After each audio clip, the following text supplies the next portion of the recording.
Oh, baby, Yungblud and Bad Wolves are in it right now. They have made the news in the rock and metal scene throughout the early part of this month for a variety of reasons. One is under fire for being very vulnerable, and the other is getting mixed reviews as they announce a new era and a new single, which is something they've done quite a bit in their career.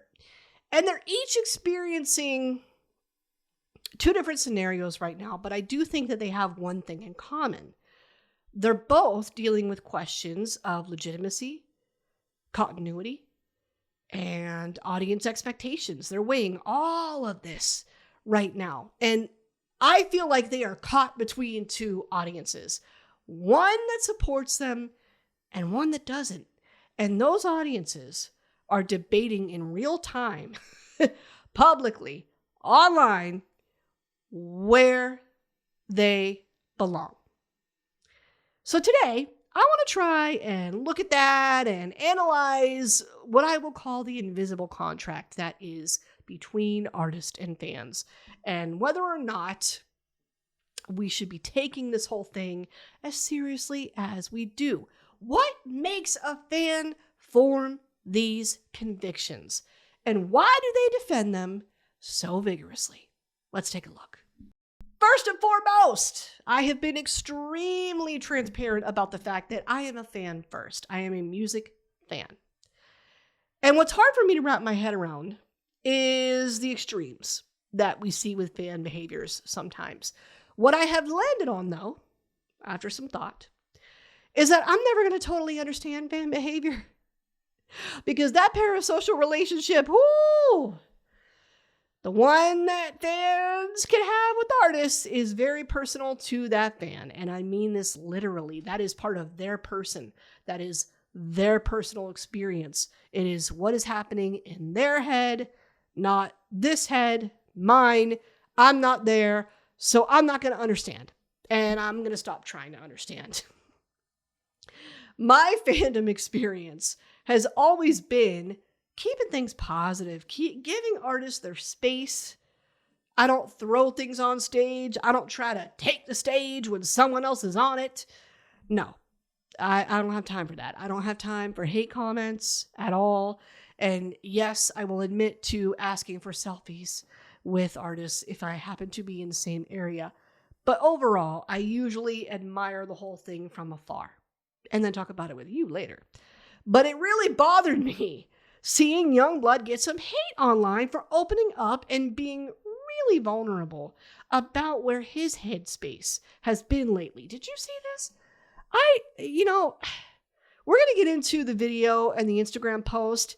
I also feel bad for Bad Wolves right now because they're fighting off some wolves themselves. They're fighting off some questions about their legitimacy because, yes, they do have a history of changing lineups and changing their sound in accordance with that, and they are doing that again. So before we analyze this and take a look at how we can cool things down here, let's give you some context on these moments and go through each of them one by one so that you have a frame of reference for what I'm talking about this whole episode. We'll start with Yungblud. In case you missed it, right before the 4th of July, this was leading into the holiday weekend, Yungblud shared a very vulnerable Instagram video post. I guess is what I'll call it, a reel. But the caption said even more. The video shows him thanking fans, visibly emotional, admitting to them that he's had a hard time lately. He's been going through it, and he thanks his fans at Bloodfest, thanked them for supporting him and carrying him through what he admits was a tough year for him, filled with some tough moments. And the criticism that he's referring to here is largely, generally, the talk about him being an industry plant, which does not seem to escape this poor man. And some are citing his collaborations with the Osbournes and Aerosmith as evidence of this. So we did a whole episode on whether or not we throw out the term industry plant too quickly. If you want my general takes on that, you can refer to that episode, go back, listen to that. you'll know where I stand on that. But what's interesting about this is that, I think we struggled with what to do with Yungblud for a few reasons. I think, firstly, he really only hit the majority of people's radar, or certainly the metal scene's radar, after Back to the Beginning, a little over a year ago. Other prominent names in rock and metal, since then, really, they have publicly weighed whether or not Yungblud belonged to the culture and whether he should be let in. So he's getting some mixed reviews from his own peers. And they're questioning his early inclusion into the culture and the fact that it has been co-signed by legends like Ozzy and Aerosmith. It seems sus to them. Some have even gone so far as to say his music isn't heavy. Why is he here? And translation, musically, he seems like a random addition. Why else would he be here if he wasn't an industry plant? In general, a lot of the criticism Yungblud has received has only ramped up this past year because of Back to the Beginning, and because I think that tribute brought him further into the consciousness of not just the metal scene, but I think mainstream average music fans as well, because this event was so monumental. Certainly it was within the metal community, we knew that, but it was large enough for the rest of the music industry to look back and say, this is a big deal too. They're all looking at this. They're all watching him. And he might not have been a name to them before, but after that show, they know his name now. And that's where he's at. Yungblud has also faced accusations of not really being working class and borrowing a rock aesthetic. Now, that's a big deal for a few reasons, and I'll explain. If you don't know this, here's why it's a big deal. Here's why this is a perceived issue. Being authentic and working class is a huge part of building a fan base in rock, in metal, arguably hip hop as well, because these are the people you're addressing. These fans are these people. They are working class people themselves. They want to see people on stage that they feel like they could have a beer with and bullshit about the same things. That's it. They all understand each other's lifestyle. And I might do an episode on why I think this is changing later, but I have some thoughts on being this rigid about this concept, this rule, okay?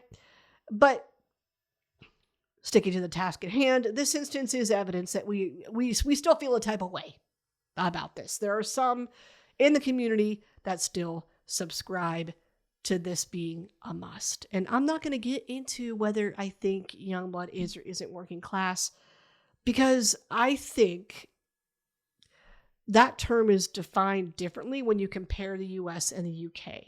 So this is going to be up to your definition of that term. It won't matter what I tell you. You're going to have your own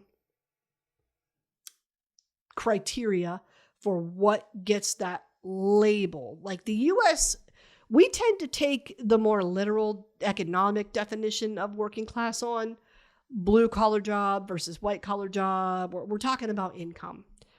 My understanding, and if you're in the UK, please correct me if I'm wrong, but my understanding is that they're a little bit more looser with that term there.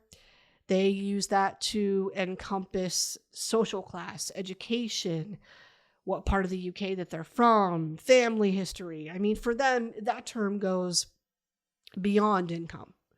It includes income, but it's not exclusively tied to income. I think with us, we're a little bit more structured with how we use that term. So that's why, at least here, it might be a bigger deal. Whether you want to call Yungblud working class or not is going to be up to you and whatever your criteria is for using that term. So I will let you decide. But here is my Yungblud take. I will tell you this. First and foremost, if I have someone visibly crying, sobbing, boo-hoo crying in front of me, telling me that they are having a bad time, they are struggling with their mental health, and it's not great, I'm not going to kick a person when they're down. I'm not going to do that. And I wish more of the world saw this video and said, all right, he's had enough. Let me back off now. But that's not what most people do. It's just not. And oof, what a shame that is. We got to stop doing that. We got to stop doing that, because when someone has had enough, why can't we just believe them? Leave them alone. Leave them alone. I mean, he also mentioned a pending hibernation period for himself in the caption of this post too. That might be about to come on a lot sooner than we think, if his backing out of Canada's Cowboys Music Festival is any clue. But I do think that this is exactly what he should be doing right now for multiple reasons. Firstly, his mind, and probably body too, need a rest. Take that rest, dude. Take it. You have been busy this past year.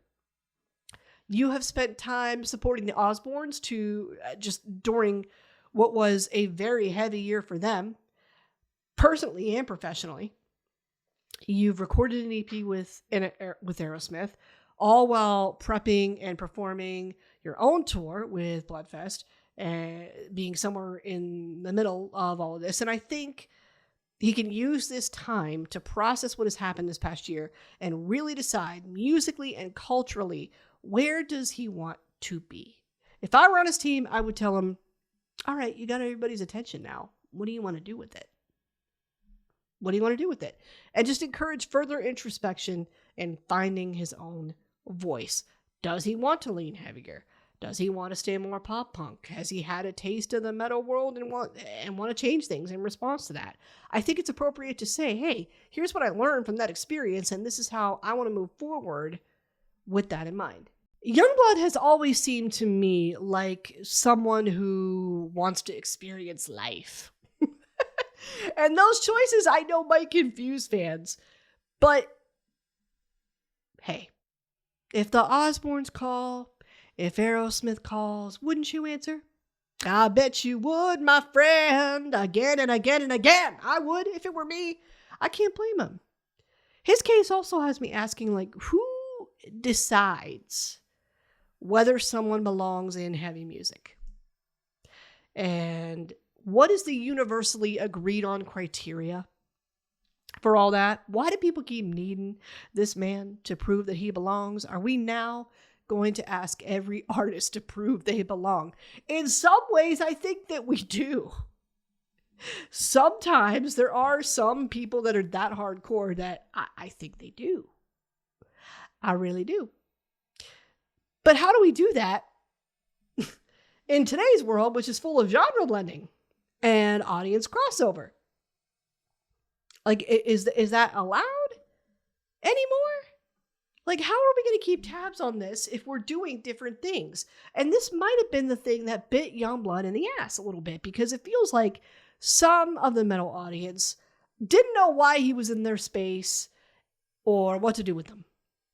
But if you knew him before, back to the beginning, you would know that he's at least on the rock spectrum. His audience and Ozzy's audience, I mean, they have some sort of crossover, but the blending might have been introduced a little bit too quickly. But sometimes as fans, I think we have to pick a lane too. Are we going to allow for flexibility, or are we going to draw hard lines? I think we need to start with answering that. And if this hibernation period he's mentioned becomes an extended thing at any point, I don't think it would necessarily hurt his career, and I think he personally would be grateful for it.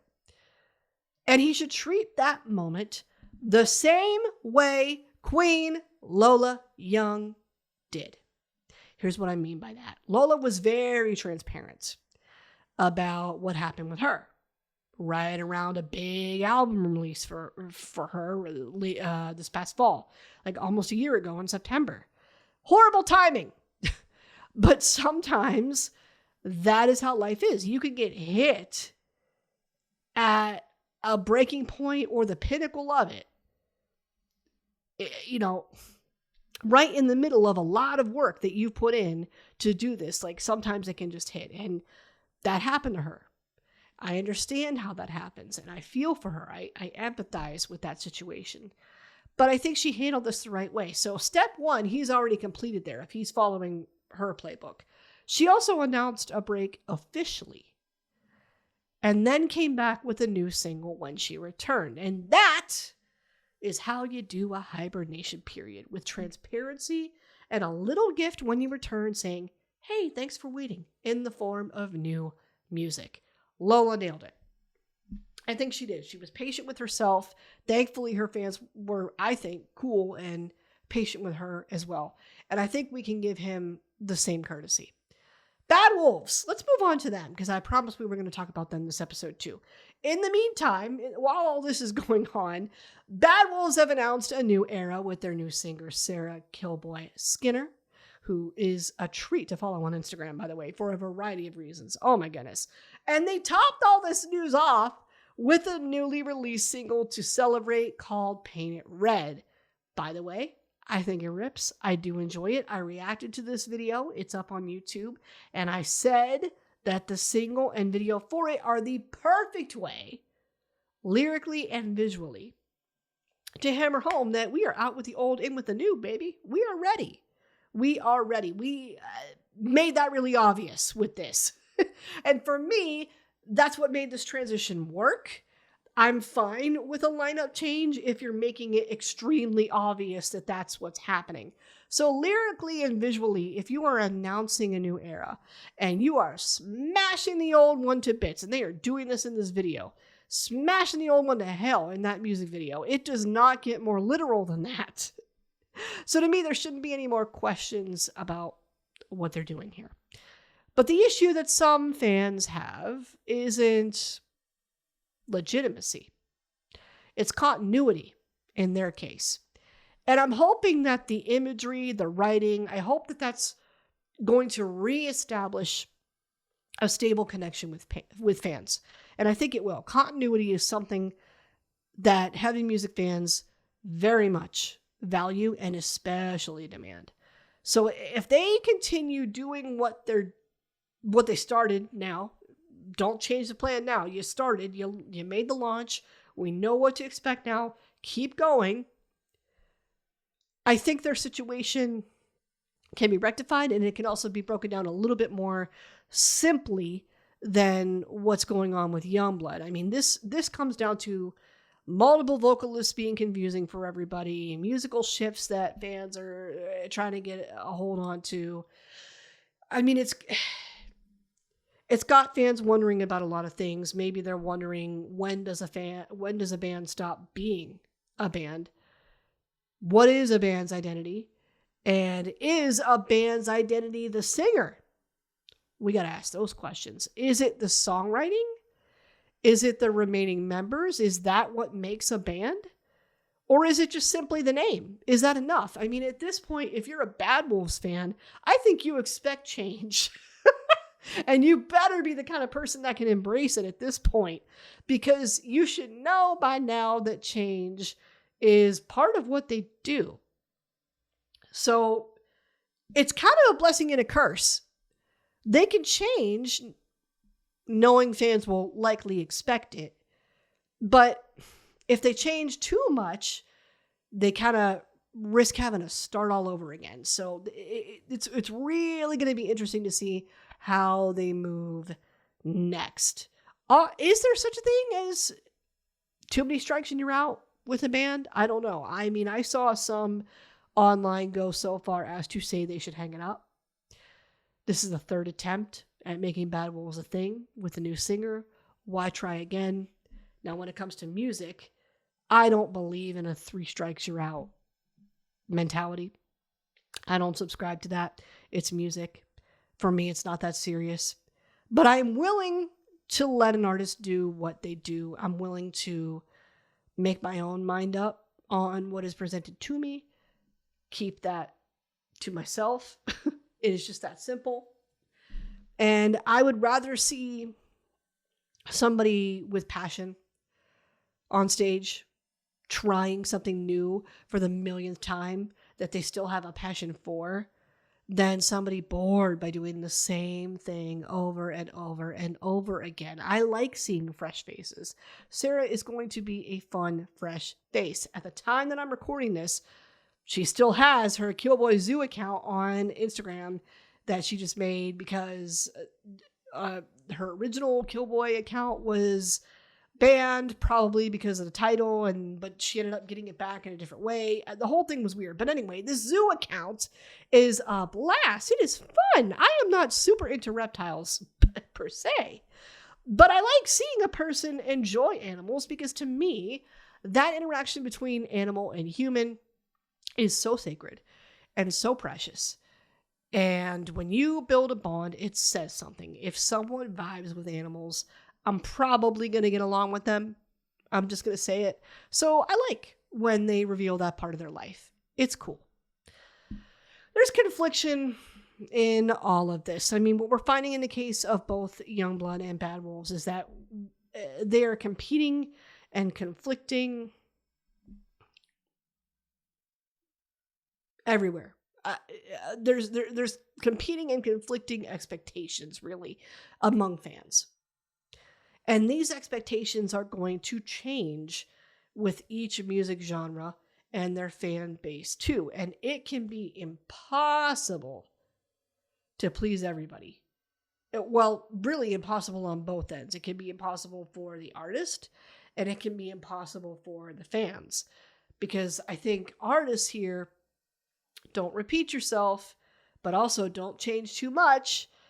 But fans are saying, evolve, surprise us, but stay authentic. And all of those goals really contradict each other. And then there's the nostalgia of it all, which throws another wrench into this. And that comes into play for fans too. Music fans are definitely attached to eras. Taylor Swift just proved that. People don't just love artists. They love albums.